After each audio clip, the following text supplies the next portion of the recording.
on this controversial episode of MythBusters. It's all-out war. Today is the day the battle of the sexes will be won. Go ladies! Go ladies! By testing 5 age-old gender-based clichés. First up, the #1 cause of heated marital discourse. Women can't drive. I can tell from the way they're driving that it's probably a woman. Next! Burn, baby, burn. Are men the master chefs? Well, that's just raw. Who's better at reading emotions? Is flirty an emotion? Is map reading more suited to the minds of men? Straight, but, okay, we have to stop somewhere. Stop. And back in the car, is it a man's world? They forgot the baby. The baby. That's not gonna fare well for the eggs. Who are the MythBusters? Adam Savage I reject your reality and substitute my own. and Jamie Heineman. We're gonna have an adventure. Between them, more than 30 years of special effects experience. Together with Tori Belleci, I love a challenge. Brent Imahara, Nothing just touched me! and Carrie Byron. Let's do it. They don't just tell the myths, they put them to the test.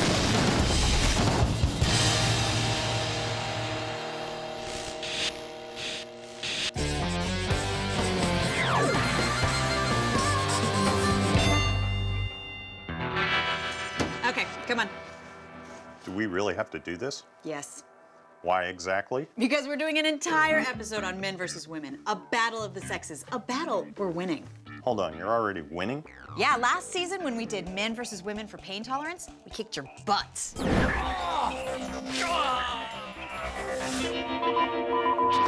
Okay, if you say so. Since it is a competition. We're gonna be testing all sorts of cliches, like navigating is best done by Men, driving, men, grilling, men. arrogance. All right, well, before we get started, let's see if we can put some science into this. Something we're also very good at. It's a fact that there are a few physiological differences between male and female brains that may lead to advantages on certain types of tasks. For example, the circuitry for spatial awareness is marginally faster in men, and women have slightly larger language centers. But in the real-world gender wars, do these neurological subtleties lead to actual advantages? Well, there's only one way to find out. In a pitched battle of the sexes, the team is going to test all 5 of them. And kicking off the most controversial episode in MythBuster history is a doozy. We don't have to arm wrestle for this one, do we? Luckily, no. So, for us, what's first? Well, it's driving. Men or women, who's better? I can already hear people yelling at their televisions right now. How do you want to test it? Well, I think it's pretty straightforward. We get 10 men, 10 women, a licensed driving instructor, and put them on an EVOC course and see who's better. All right, and to eliminate bias, we should make sure that the driving instructor does not know the gender of the person he's testing at any given moment. Sounds like a good idea. All right, let's bring on the controversy. It's a controversy as old as the automobile itself. Supposedly, women and driving just don't mix. But insurance data suggests that it's men who are the real road risks. How am I doing? A lot better than yesterday. So, which is the wheel deal? Well, we're back here at our favorite driving course, the EVOC at the Alameda County Sheriff's Department. Just waiting for Adam. There he is. Check out my new ride. Nice. Ready to get testing? Yeah. Let's do it. So what we're going to do here is put an equal number of both male and female drivers through a standard driving course and see if we can tell which sex is better at driving. It's very simple. Hey! The concept may be simple, but as Jamie learns with instructor Jack Sage, the course is anything but. This is a bird's eye view of the police training course our test subjects will be tested upon. And let me delineate for you the key components. We have accident avoidance. This one's tricky. K-turns. Close quarter turnarounds. And there's no rush on this one. Parallel parking. Everybody's favorite exercise. Up to speed and a quick stop. then the forward slalom, and the kicker, the reverse slalom. Throughout the course, Jack will be scoring the drivers. They all start with 100 points, but every time they hit a cone, break the speed limit, hesitate, or fail to follow directions, they're gonna get penalized. And then they're done. And with that, it's time to meet the volunteers who'll be flying the flag for their entire gender. Hi, everybody. Hello. Thanks for coming to the MythBusters driving school. And after getting a rundown of the rule book, You have 7 minutes to complete this test. The course speed limit is 25 miles per hour. they're in for a surprise. Most importantly, it is vital that your identity and your gender are invisible to our driving instructor. Now, in order to assist the invisibility of your gender, you'll each be wearing this heavy yellow fire suit. You'll also be wearing a balaclava that covers your head and some mirrored ski goggles. You'll be wearing gloves in case some of the ladies have painted fingernails. And finally, the gentlemen out there will be wearing a pair of fake breasts. Now, if you have a problem with doing this, remember that nobody will be able to recognize you in all of the other stuff that you're wearing, so your identity will remain completely a secret. Is everybody ready? Yes. Okay, great. It may seem odd that we're making people wear balaclavas and the men wear these things, but this is why we're doing it. In theory, Inspector Jack could be affected by people's gender and mark them differently. So by making them look all the same and not letting them talk, we're removing any chance of bias. Plus, it's funny. But before contestant number 1 drives away, Adam adds one more ingredient. Don't forget to buckle up. There's a metric we're interested in getting during these driving tests. And most people, if you ask them, would tell you that they think men break the speed limit more than women. They drive faster. Are men going to break the speed limit on our course when we've told them all clearly that the speed limit's 25 miles an hour? This little black box is going to tell us. Inside it is a piece of proprietary hardware. If anybody breaks the speed limit of 25 miles an hour during their test, we're going to know about it. With the black box in place and some convenient rain to make things that little bit harder, cue volunteer number 1. 3, 2, 1, go. We're gonna go to the green light. First up is accident avoidance. That seemed to go fairly smoothly. Then it's on to the close quarter turns, where a nudged cone breaks Adam's self-restraint. Now, our driving instructor, Jack, has no idea of the gender of this driver, but I can tell from the way they're driving that it's probably a woman. I'm totally kidding. I have no idea. It is a woman. Okay, I'm really sorry, because I didn't know it was a woman when I said that. I was just making a terrible joke. She seems to be doing just fine. Actually, she's doing better than fine, because she sails through the rest of the course. This might be the hardest part of the test. The reverse slalom. Without any more mistakes. And while she did break the speed limit, hitting 27 miles an hour, she comes away with a score of 88. And finish. Volunteer number 2 is a man. 3, 2, 1, go. Not that you'd know it. I think my disguise is working because that was a guy, and I really couldn't tell. And like his female counterpart, he breezes through the course. Looks like a good parallel park. With speed, Oh, slow down there, cowboy. his only penalty. Right on the money. Volunteer 3 is also a man. Go. And despite a good start on the accident avoidance test, Nice one. it's not long before things start to go belly up. Oh, that didn't look good. It's worth noting that this guy's not a novice driver. We've selected them based on a couple of criteria. First is that they have to have had more than 5 years of driving experience. The second one is that they can't be pros. We're looking for the average Joe. But this guy, he's just a bad driver. Ain't that the truth? After knocking over a cornucopia of cones and reaching a speed of 29 miles per hour, this guy scrapes in with a score of 54. 1, go. And when the next woman scores an impressive 82, Threaded the needle. in this first battle of the sexes, the men have their backs to the wall. As a scientist, of course I want good data, but as a man right now, I'm a little disappointed in my gender's performance. but there's still a lot more testing to go.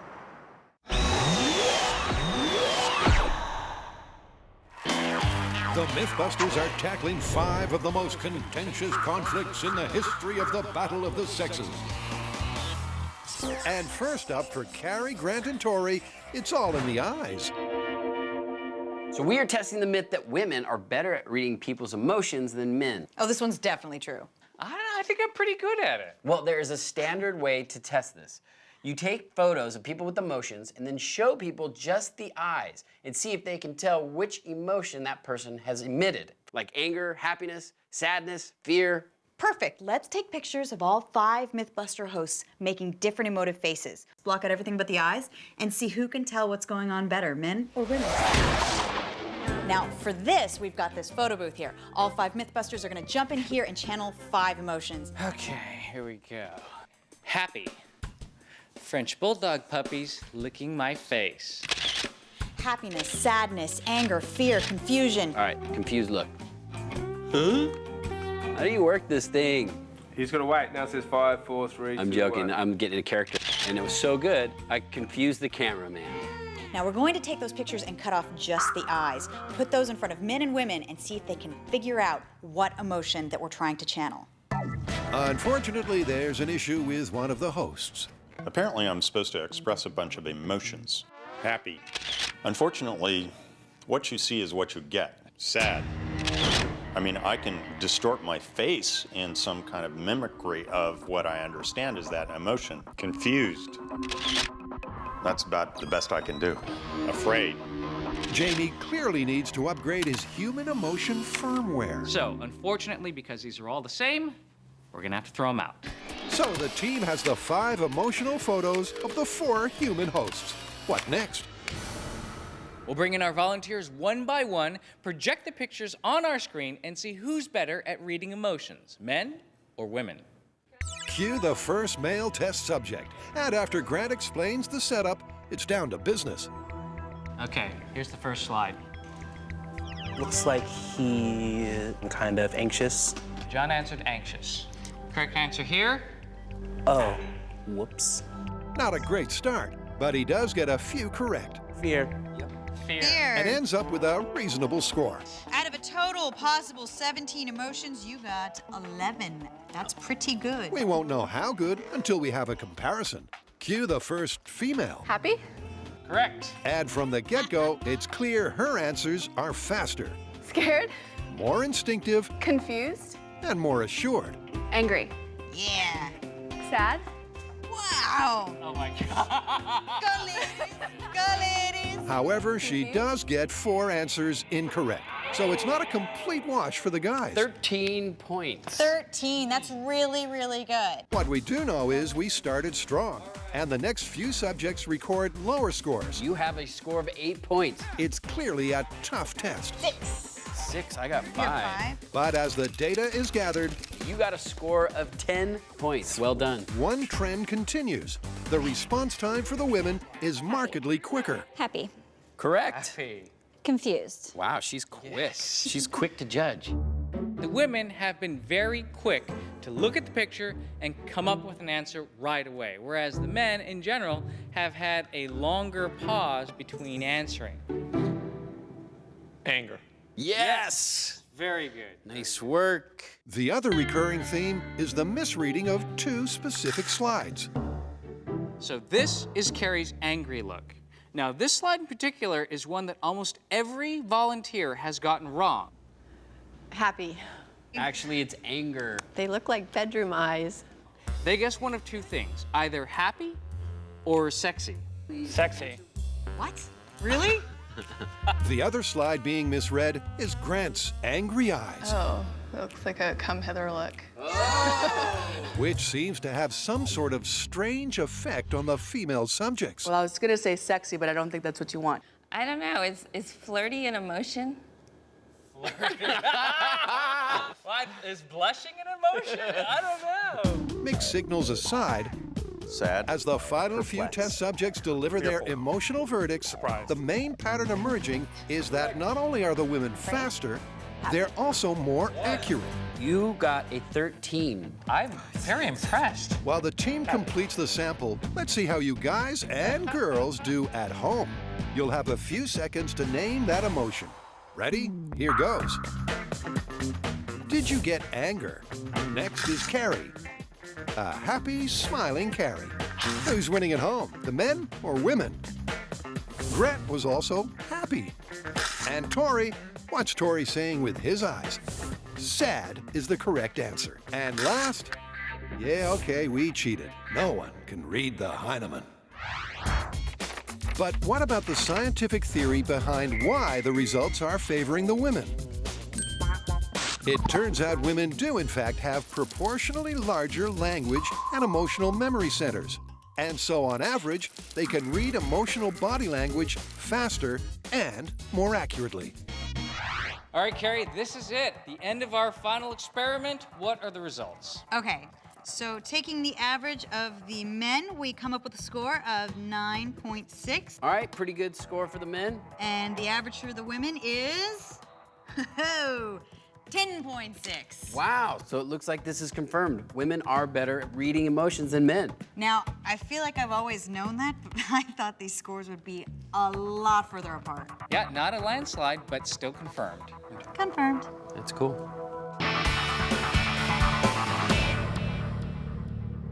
So it's first blood to the women.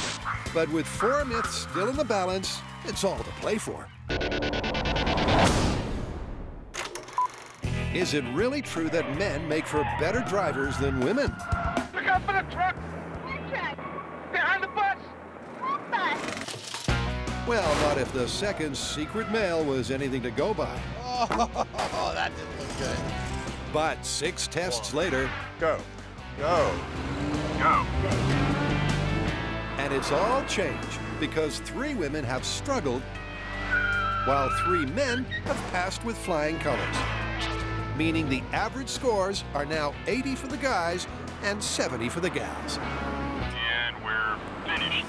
So far, we are halfway through our test subjects, and I've got to admit, the numbers looking like the men are winning in this contest, and not by a thin margin either.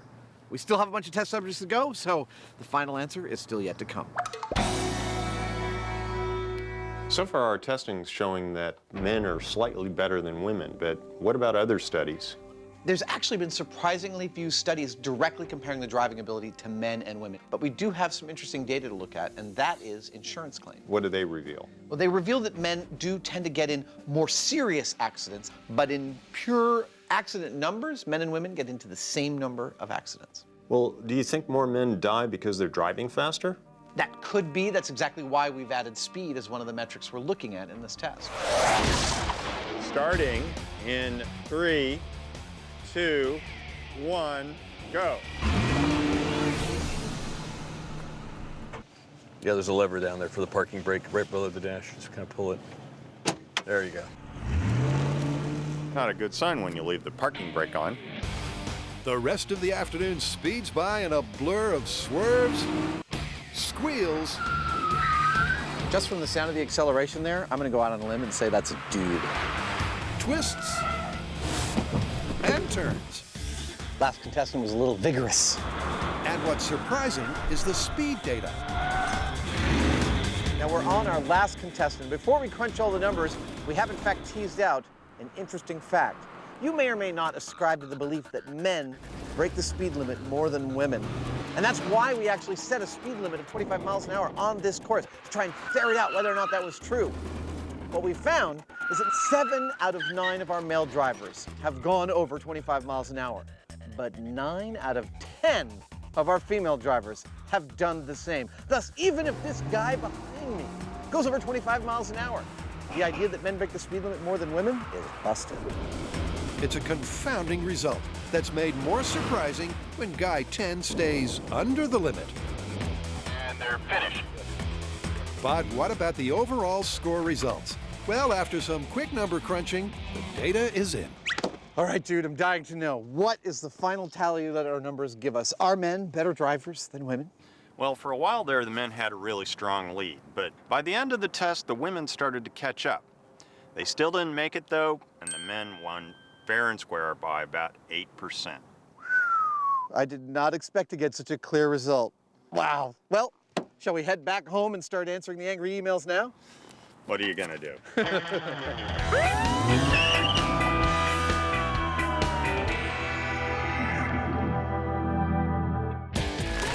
Controversial or not, the scoreboard tells the tale. It's now all square. Up next, the competition is about to heat up. This one's gonna be controversial. Who's better at grilling, men or women? Well, in this country at least, there is absolutely a cultural bias that an outdoor grill is a man's domain. On the other hand, at least at home, the stereotype is that women do most of the cooking, and it makes sense that that experience would translate to the grill. Well, sounds like we gotta test it. Perfect. Since the proverbial caveman first rubbed two sticks together, men have perceived fire as their domain. But are they actually better at cooking on it? Or is it another in a long list of self-delusions? To find out, as our Australian friends would say, it's time to fire up the body. This is our grill lab. We've got 4 identical cooking stations, 10 men, 10 women, and they'll each be given 1 hour to do the best job they can at grilling. Each will be given the exact same number of ingredients and asked to grill 4 separate things. Vegetables, a chicken drumstick, a hamburger medium rare, and a steak medium rare. The grilling will be assessed by a panel of judges. Now, this is a blind test, which means that the judges will not know the gender of the people that are preparing the food that they're tasting. Every piece of food we taste will be assessed on 3 basic criteria: presentation, texture, and most importantly, taste. Shall we start? Let's bring it on. Awesome. And the starting point is a control. Give it a nice little color finish. Barbecue Hall of Famer and guest judge Rick Gilbert prepares the 4-item menu in order to give Adam and Jamie a perfect benchmark in presentation, texture, and taste. One thing people commonly do with burgers is they will take them, flip them over, and give them that little Oh, yeah, squish. yeah. I want to do that. It just moves the juices right out of the burger and out of your mouth. It never hits it, so not worth it. But aside from general tips on great grilling, there are a few hard and fast rules. Some things about grilling are subjective, like appearance or seasoning, but there is one big area of don't, and that's over or under cooking. With all types of food that you put on the grill, if you overcook them, they're going to be dried out and flavorless. If you undercook them, they're going to be raw. In the case of chicken, raw means you simply can't eat it. So those are the key targets: juicy, medium rare burgers and steaks. Oh, that's beautiful. Yeah, that's a perfect medium rare there. And safely cooked chicken. Wow, that was really good. The rest is down to the subjective assessment of our judges in the 3 categories of presentation, texture, and taste. Nice. Crispy on the outside. It's perfectly medium rare. Which means it's time to get grilling. Cue our first set of willing lab rats. Organized into random groups of 4, they'll cook for their allotted hour. The judges will then be presented with 4 dishes: mixed vegetables, chicken, steak, and a burger, without knowing the sex of the chef. But Jamie thinks the men will come out on top. It kind of makes sense that men would be into grilling. It involves fire, big slabs of meat. It's primal. Let's find out. It's time to get to eating and judging. Alrighty, contestant number 1. I would call that well done. Yeah. The panel tuck in and assess each dish. Texture's not bad. Their comprehensive system scores each of the 4 dishes in the 3 categories with a maximum score of 100.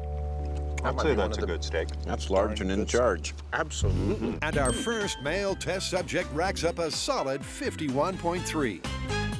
A mark our first female chef fails to match. That's like the burger I used to fear that my mom would make. A little bit dry? It's a little bit dry. However, the advantage doesn't last because the next guy severely compromises his score by failing one of the 4 dishes completely. Oh, dudes, I think we might have our first 0 in a meat category. That's rare. I'm gonna pass. This here is 4 burgers, each of them burnt crispy on the outside and totally red raw on the inside. We can't even eat these. It's an automatic 0. Sorry. I'd eat it. Next! with the next female chef serving up the perfect burger. Look at that. It's a perfect color, a little juice in there. She nails an impressive and so far top scoring 62.4. And it's game on. Next! As Adam, Jamie, and Rick chow down and churn out the scores, several things become clear. That is a darn tasty burger.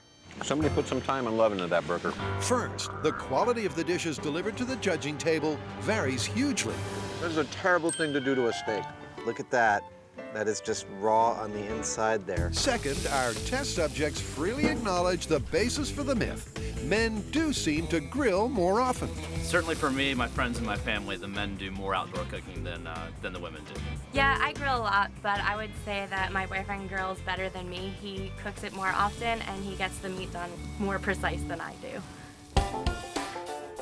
Third, as the final meals are tasted and judged, Dude, that is... That's not even questionable. That's just raw. that additional grill experience the men have is not reflected in the scores. This person doesn't seem to have cooked before. Burger for burger, This is like a hamburger cooked by a vegetarian right here. steak for steak, That is an example of what a good steak is. the women are matching the men. That was delicious. You want to try some? Oh, you can't. We're on TV. Sorry. Rick, thanks so much for your help. Pleasure. Thank you very much. And with that, the last score is tallied and totaled, and it's results time. Pretty tasty. Some of it was, some of it I might not feed to my dog. Oh, what do you think of the numbers? Well, the best score was had by men, but then so was the lowest score. Right. Women came in with an average score of 42, men with an average of 46. That is mighty close. It's close enough to mean that there wasn't a statistical difference. Which means, of course, that the myth that men are definitely better than women at grilling is totally busted. Based on this test, it's busted. Yep.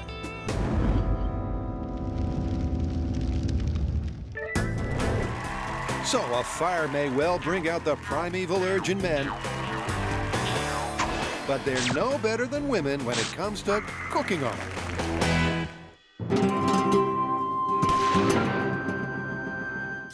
Next up for Cary, Grant, and Tori is the fight of the navigators. Okay, next myth. Men are better at navigating than women. What? I'm a great navigator.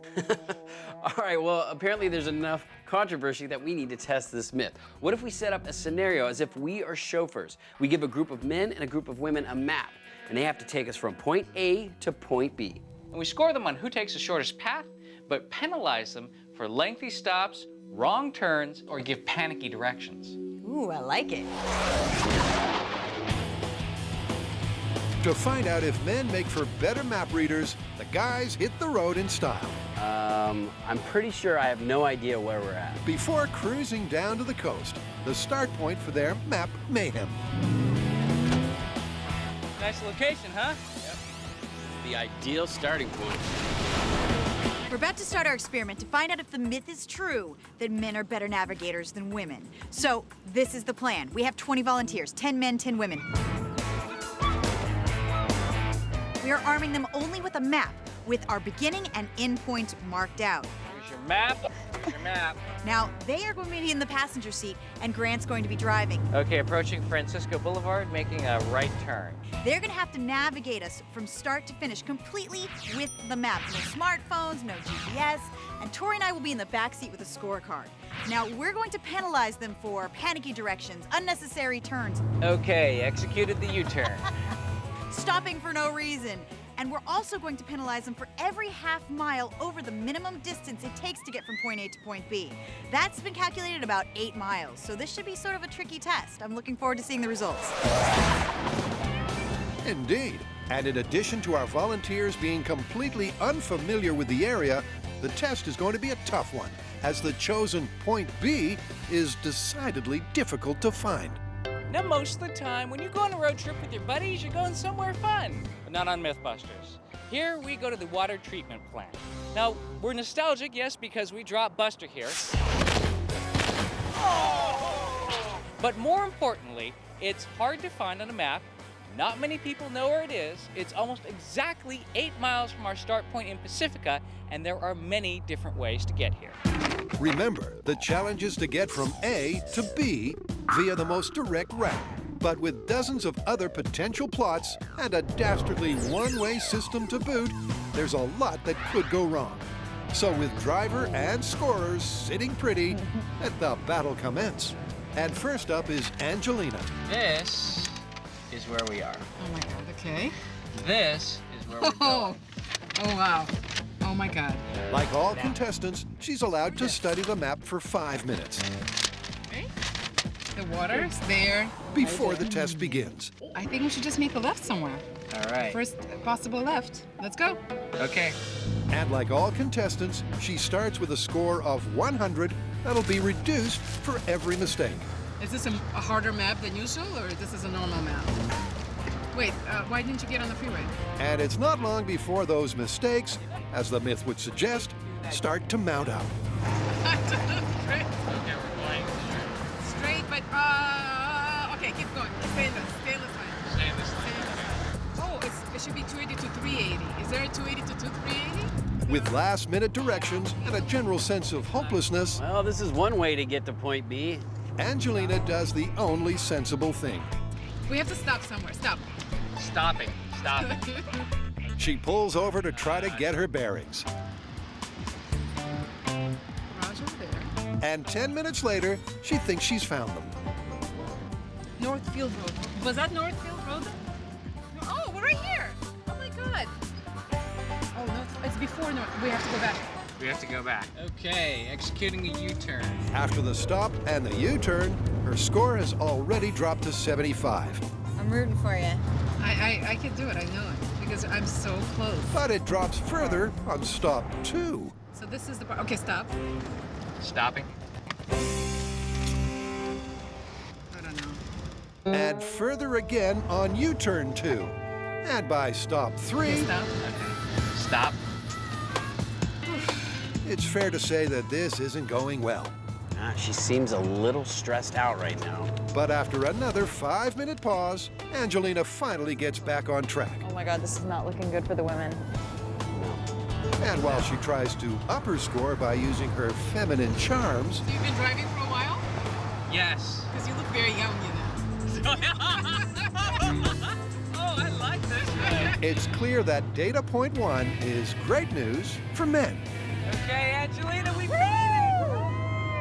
You did it in 11.8 miles. So after deductions for stopping to read the map 3 times, 3 unnecessary turns, and 1 panicky direction, minus 5 points for every half mile over the minimum, Okay. you got a total score of 25. But wait, did he drive well while I was doing? Because you. Oh, so you're gonna blame him? 25 out of a possible 100 is not the start the ladies wanted. Can man number 1 do any better? All right, get in. Here's your map. Well, in a word, no. Because Chris Say we go straight. somehow contrives to map read less well than Angelina. Not only does he stop once and U-turn twice, but he also gets told to back off by a security guard. Sir, you can't stop here. Okay. Do you know where the sewage treatment plant is? I'm sorry. Please move along. In that case, I think we can probably bust a U-turn. Okay, very good. But what's really killing Chris's score is his mileage. I think we're lost, Carrie. I think you're right. I've never been here before. We may never get home. Ever. Because by the time he finally crosses the finish line, Congratulations, Chris, you made it! Woo! he's traveled a staggering 13.9 miles, 75% further than the shortest route. So Chris just finished up, and he came away with a whopping 20 points. 20 points! I think he was more concerned about his hair than he was getting to the final destination. It's a dismal start for either sex, but with 18 volunteers still to go, the result is a long way off.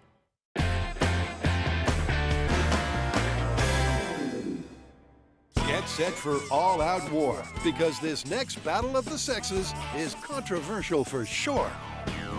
What's next? Packing the car. You mean like to ship it? No, for a road trip. You ever take a road trip? No. Okay, well, suffice to say, there's a myth out there that when packing for a road trip, men are better at it than women. And I think all we need to do is prepare for a virtual road trip with just slightly more luggage than can fit in your average car and ask a bunch of men and a bunch of women to pack it in and see who wins. Okay, if you say so. It's a classic gender-based cliche as old as vacations themselves. Supposedly, as far as loading the luggage goes, it's a man's world. But is it really? Today, it is all about spatial awareness. Whether men or women can pack the car more efficiently than the other sex. This is one of our test platforms. That is our other one. Are we going to get started or what? Yeah, let's do it. To do it, they first need the luggage, a complex 28-piece set that Adam and Jamie test load to make sure it all fits. Got a delicate picture here. As well as the bulky items, the packers will have to secure several fragile items, like eggs, a cake, and cream pie, as well as ensuring the comfort of the doll, playing the part of a real baby and 3 adults. And then we'll drive through a predetermined course and see whether there are any problems like packages sliding around or things breaking. With the driving course ready at a packing area built for 2. Because this is a contest, we don't want to allow anybody to observe anybody else and sort of cheat. So that's what the screen is about. Next, we need a scoring system. May I present our judges, Miss Carrie Elizabeth Byron and Mr. James Franklin Heineman. If you two would sequester yourselves, we'll start the first test. Jamie and I are the judges. We will be scoring out of 100 points. There will be deductions for the quality of our pack, depending on the packing of the car, the volume of the items in there, the neatness and efficiency of the pack, comfort of the passengers. Adam will do a quick driving test to see how things shift around. And finally, there's some delicate items in the pack. Eggs, pies. Will these things be crushed? And as judges, we're not going to see any of the contestants either before, during, or after the test. So we're not biased. Cue the first pair of the 20 test subjects, Rachel and Jeff. And after they're given a rules rundown, we're ready to roll. Packing a car in 3, 2, 1, go. They're off and running. This is already really cool. Rachel is opting for speed, while Jeff appears to be more methodical in his technique. Fascinating bit of psychology. And it's a big load for a small car. Will either method pay dividends? Guys have just about 3 minutes left. Well, Rachel certainly finishes well inside the allotted 15 minutes. Done. As does Jeff, and they both manage to squeeze in every item. That was very, very exciting. But let's see what the judges have to say. First up, Rachel's red car attempt, and it's not looking great. This person actually fit everything in there, but it's hard to imagine doing a cruder or sloppier job of doing that. Despite being her family's designated packer, even before the drive test, it's clear Rachel's handling of the delicate items, like the baby, was a bit of a disaster. You gotta be kidding. I can't hardly tell which end of the kit is up. Comfort test. And finally, Carrie carries out the comfort test. Okay, that's not very cool. No elbow room, knees hitting here. Luckily, I'm small. The judges are clearly not impressed, and her score so far is mediocre at best. Oh, going on a road trip. Let's see how the luggage and passengers survive the drive, both in terms of comfort and breakages. Adam puts the car and its precariously packed load through its paces. Well, I think that went rather better than I imagined it might. And after the MythBuster family arrives at their vacation destination, surprisingly, The eggs are all intact. the eggs and cake are intact. However, the baby didn't make it. Can you believe that you have to specify that that's a delicate item? Rachel did not get the women off to a good start. Jeff, on the other hand, has done the men proud. Well, they got the pictures in where they wouldn't get damaged. He scored well on time, efficiency, and comfort. And after the drive test, all of the fragile items survived. Let's see how the cakes did. Ooh, not bad, not bad. The boys are clearly one up, and so far the myth's destination appears to be Confirmedville. In map-reading mayhem, the first female navigator lost her marbles as well as her bearings. Stop. We actually had to stop on the side of the road 3 times. She had no idea where we were going. We were totally lost. It was so much fun. But the first male did even worse. I mean, he was taking us through neighborhoods. We were driving down side streets. I actually pulled the map out to see where he was going. I have no idea where we're at. Turns out when we were done, he went way over the 8-mile limit that we were allowed. So after round 1, it seems that the two sexes are equal. But back at the start line, what does the science say? Men have bigger brain and bigger frontal lobe, which is responsible for decision making, spatial navigation, and problem solving. But really, it's anyone's game. It's going to be really interesting to find out who's a better map reader, men or women. So cue contestant number 3, Jen. Hi, are you Jen? Yes. You ready to navigate for science? Yes. Get in. Here's your map. Jen studies the map. Grant resets the odometer, and then they all hit the road. Okay, Jen, what's my first direction? Go out and make a left. This time, there's a major difference. Not only does she give clear instructions, Left on 2. I believe it's gate. but she also gets all the way to the finish line without a single stop or wrong turn. Congratulations, Jen. You made it to the water quality control plant. However, Jen doesn't get a perfect score because her choice of route was not the shortest. You did decide to go the long route. We went 11 miles. That's 3 miles over the allotted 8-mile limit. So you lose 30 points. Yay. Contestant number 4 is Jeff. Hey there. Welcome. And like Jen, he sails through the test with no slip-ups. Crossing Wakefield. However, unlike Jen, he also completes the course in the minimum 8 miles. Jeff, you got us to our location with no mistakes. You didn't panic, and you got us here in 8 miles, which was the allotted distance.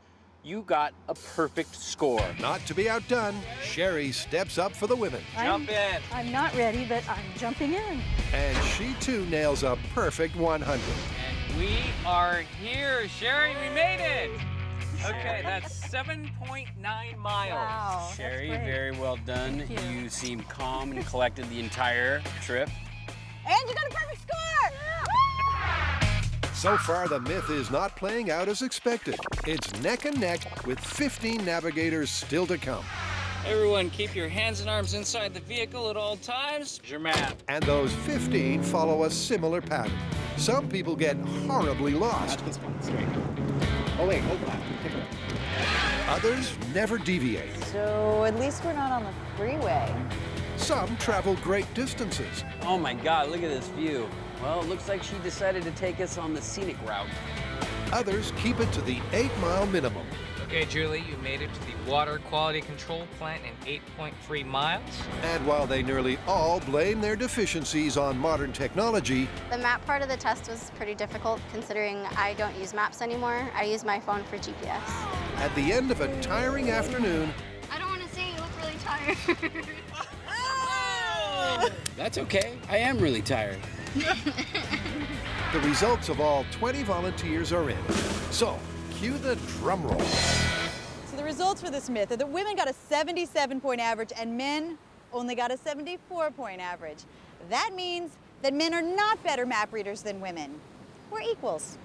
Yep, with such a small sample size, the 3-point difference is too close to call, meaning men and women are effectively equal. Moreover, the way people lost points, through mistake or distance penalties, was also equal across the sexes. Well, most importantly, this myth is busted. Men are not better map readers than women. Busted. Nice work. All right, get out of here. Chauffeur, home. That's another busted stereotype and another example of gender equality. The result is down to the final test. Is loading up the luggage really best left to the boys? Well, with one pair of test subjects down, You gotta be kidding. it's men on top. The first guy easily outscored our first gal. I'm loving this test. But one data point a sample does not make. Back in the car in 3, 2, 1, go! So the second pair of Packers get busy, and Adam struggles with the basics of reality. Watching people solve these problems is just fascinating. I keep on thinking, why are they doing it that way? And then I realize they're not me. No, And once again, the female test subject seems to be playing to type. Stop packing. Judge Jamie is unimpressed. That's why the rest of their car was neat, because they simply didn't put it all in. And by the end of the drive, they had even less than they started with. Where's the skateboard? Oh. There it is. But if girl number 2 was bad, the guy was even worse. Really? They forgot the baby? The baby? Not a great start, and his score plummets during the drive test. Bye, doggy. Loose items prove to be dangerous, and the fragile items prove to be fragile. Ooh. And we're stopped. That's not gonna fare well for the eggs. Broken eggs. Do I count as a delicate item? I'm not okay. Those series of infractions mean a very low score, and the cumulative average is now neck and neck. Go! And so the rest of the day passes. Adam wheels out successive pairs of prospective packers. And stop. Oh, are you okay? But the only pattern to really emerge is the lack of one. It's funny watching these guys and girls pack. That's where they put the cake? We got 28 different packages, we got 2 cars, and by my math, about 16 gazillion ways we can arrange them in the cars. I can't get my seatbelt on. Oh! I've seen things that are just egregiously ridiculous in terms of just awful packing. And I've seen some lovely, elegant solutions. The full gamut. It's taken several test subjects, but finally someone has deflated the beach ball in order to get more space. Awesome. While it's true the quality of the individual male and female performances seesaws back and forth. Hold on. Are you okay? Oh, man. I just whacked myself in the ear with that fishing pole. Sorry for laughing, but that's funny. As we approach the last few pairs, Stopping. there is one pattern finally emerging. We're home. The men have their noses in front. The idea that men have better spatial awareness than women might be an over-repeated trope. It has been shown that our brains are wired slightly differently, and men do parse spatial awareness solutions slightly faster than women do. However, that doesn't mean we actually come to the correct solution any more than women do. But time is a factor in our test, and right now, looks like the men are winning, but only just. I think that's it. Jamie's gonna love this. Number boy, what did they say? The numbers are actually quite interesting. Out of a perfect score, the men scored in the 51st percentile. They averaged 51%.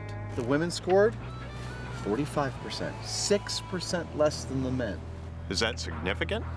If it's at all significant, I'd say it's just by a hair. I think we can call this one that the men are better at packing, but literally by a nose.